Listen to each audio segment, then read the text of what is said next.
సాధారణంగా rich mind set ఉన్నవారు, ధనవంతులు జీతం అడగని ఒక ఉద్యోగిని తమ వద్ద పనిలో పెట్టుకుంటారు. ఆ ఉద్యోగిని వారంతా కార్పస్ అనే పేరుతో పిలుస్తూ ఉంటారు.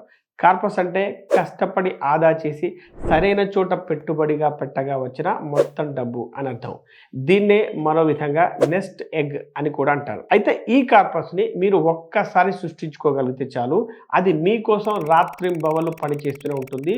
మీరు నిద్రపోతున్నప్పుడు, లీవ్లో ఉన్నప్పుడు, చివరికి సెలవుల్లో సముద్రం పక్కన కాఫీ తాగుతున్నప్పుడు కూడా అది మీ బ్యాంక్ అకౌంట్లో డబ్బును వేస్తూనే ఉంటుంది. అయితే మీరు సృష్టించుకున్న కార్పస్ మీ జీతం కంటే ఎక్కువ సంపాదించడం మొదలుపెట్టిన రోజు మీ జీవితం 2 దశలుగా విడిపోతుంది. మొదటి దశ అప్పటి వరకు మీరు డబ్బు కోసం పనిచేసిన భాగం. రెండవ దశ అప్పటి నుండి డబ్బు మీకోసం పనిచేసే భాగం. ఈ రెండవ దశలో మీ జీతం ఒక బోనస్ లాగా మారిపోతుంది.